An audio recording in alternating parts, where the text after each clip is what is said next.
obviously, because of the inflationary environment we've been in the last 4 to 5 years, property taxes are top of mind for everybody, rightfully so.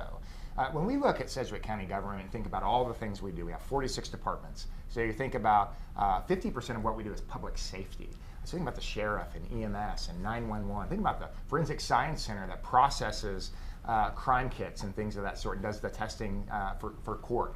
Evidence in court. There's a lot that we do here, but what we try to do every budget year is we try to find the balance between the services being provided and the cost it takes to perform those services. And when you're out of balance either way, people's lives are impacted. If you're out of balance in public safety and you don't have the resources for public safety, people's lives are impacted.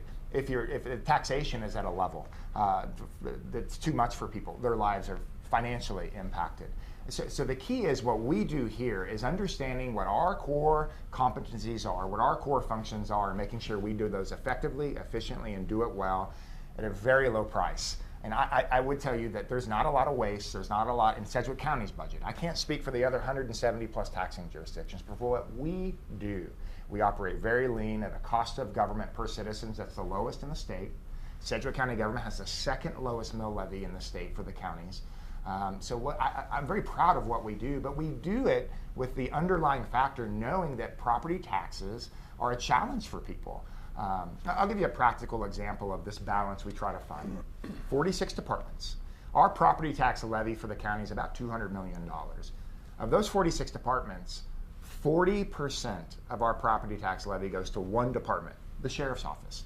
So when we look at that, I'm not hearing many people that are saying with the challenges that we have in our community that, well, you got to cut the sheriff, you got to cut resources to the jail and resources for what the sheriff is doing. I don't hear very many people saying that. Well, what's driving that increase in his budget? Food costs for inmates.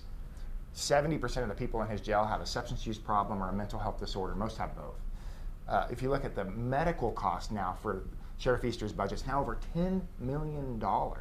So 40% of our property taxes go to one department, and it's because the costs are increasing at such a level. Just to run and operate the jail, it's requiring a lot more resources. These are the balanced conversations that we're having here. That's why we're inviting the constituents to the table to understand them and to advise us, what do you want, what do you not want in services in this community? Well, I was going to say, that's your question is, there's a twofold answer to the question. The chairman has covered phase one, which this budget year we're already having this discussion. Yes. But the second part of that is, what can government do? And the chairman talks about this a lot publicly. There's opportunity now for governments, plural, to look together and try to find some type of systematic change to where we can combine services or privatize services or do something different in our service model which will provide long-term cap for how big a check we have to write every year to property tax, for example. So I think that's the second component, and there's discussion going on in governments right now on how we can do that better, and I think that's an important discussion to have. But for this year, already we've had a retreat. The commission has made it very clear we're going to try to keep the line on this thing, so we have to get in, and as we build the budget, we're going to be very cognizant of the taxpayer and try to keep this as trim as we possibly can, and even potentially look at even some service cuts with minimal damage. Everything we do in Sedgwick County is important. If it wasn't important, we'd have cut it 5 years ago, right?